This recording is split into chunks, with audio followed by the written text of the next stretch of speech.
সম্প্রতি আরও একবার জলঘোলা হয়েছে বাংলাদেশের ক্রিকেটে।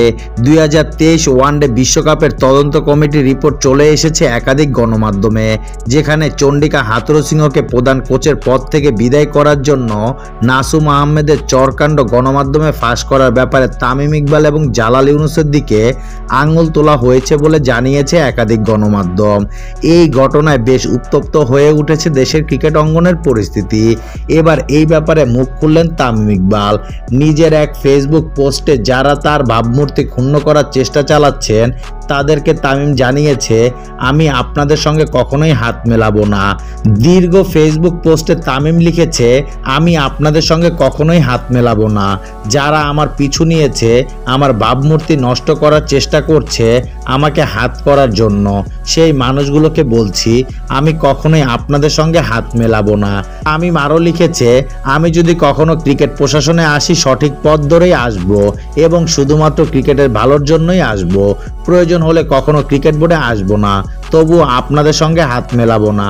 যারা আমার ভক্ত সমর্থক ও বাংলাদেশ ক্রিকেটের অনুসারী তাদের জন্য বলছি, কোনো একজন ব্যক্তির নিজস্ব ধারণা আর তদন্ত রিপোর্টে অভিযুক্ত হওয়া দুইটির মধ্যে ব্যবধান আকাশ পাতাল। একজন ব্যক্তি তার ব্যক্তিগত ধারণার কথা বলেছে তদন্ত কমিটিতে, সেটি তার ব্যাপার। সেই ব্যক্তি আগেও একটি টিভি চ্যানেলে আমার বিরুদ্ধে নানা অভিযোগ করেছে, নানা সময় নানা কিছু বলেছে। আমি কখনো প্রকাশ্যে তার বিরুদ্ধে কোনো অভিযোগ করিনি, শুধু এটুকু বলেছি তদন্ত কমিটির রিপোর্টে কোনো অভিযোগ আমার বিরুদ্ধে করা হয়নি এবং তথ্য ফাঁস করা সংক্রান্ত কোনো কিছু তারা আমাকে জিজ্ঞাসা করেনি। আমি তো তখন দলেই ছিলাম না। তদন্ত কমিটির কাছে এই রকম মনে হলে নিশ্চয়ই তারা একবার হলেও সেই প্রসঙ্গ তুলতেন বা আমাকে জিজ্ঞাসা করতেন। তামিম আরও লিখেন, কোনো এক ব্যক্তির নিজস্ব ধারণার তদন্ত কমিটির অভিযোগের মধ্যে যে বিশাল ব্যবধান আছে আশা করি সবাই বুঝতে পারবেন।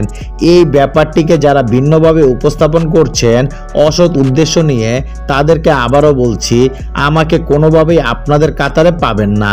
আমি হাত মেলাবো না। আন্তর্জাতিক ক্রিকেট থেকে চলতি বছরের শুরুর দিকে অবসরের ঘোষণা দেন তামিম ইকবাল।